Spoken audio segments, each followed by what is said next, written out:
Astro, comment connaître son thème astral, surtout ça sert à quoi? Signe solaire, Mercure en Capricorne, maison 7. À moins d'être un spécialiste en astrologie. Ces notions sont complexes à saisir. Mais savoir à quoi correspond le thème astral est un excellent début.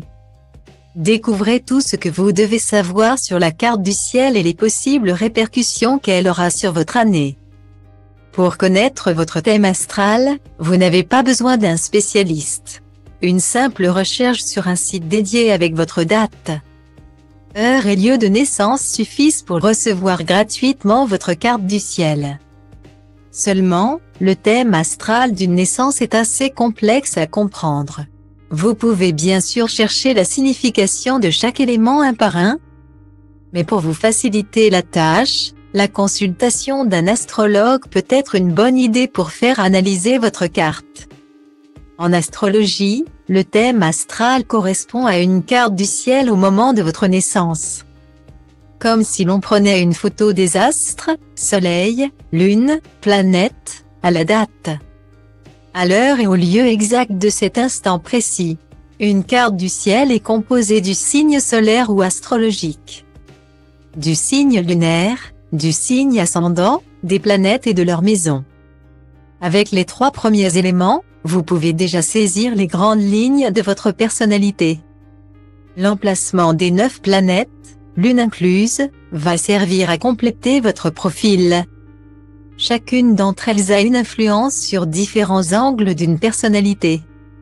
Tandis que les 12 maisons correspondent à des aspects différents d'une vie. La maison 2 par exemple concerne votre rapport à l'argent, alors que la maison 9 touche plutôt à votre ouverture d'esprit face au monde.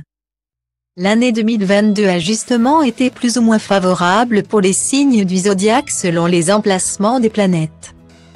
Les grands gagnants jusqu'ici sont les majestueux lions, mais aussi les mystérieux gémeaux, et enfin les harmonieuses balances. En juillet et en août, il y avait de l'amour dans l'air pour les lions et les gémeaux par exemple. Grâce à leur charisme décuplé avec la présence de Mercure, les lions en couple et célibataires ont eu de belles surprises. Les Gémeaux quant à eux ont pu entamer la rentrée avec une belle énergie grâce à Mars après une période propice aux relations. Les Balances, en quête d'affinité amoureuse, ont également vu leur pouvoir de séduction augmenter vers septembre grâce à Mercure. Une situation idéale pour ce signe très sociable. C'est ensuite leur motivation qui a doublé à la fin du mois grâce au soleil qui est entré dans leur signe. Nous avons hâte d'observer quels seront les signes chanceux de 2023.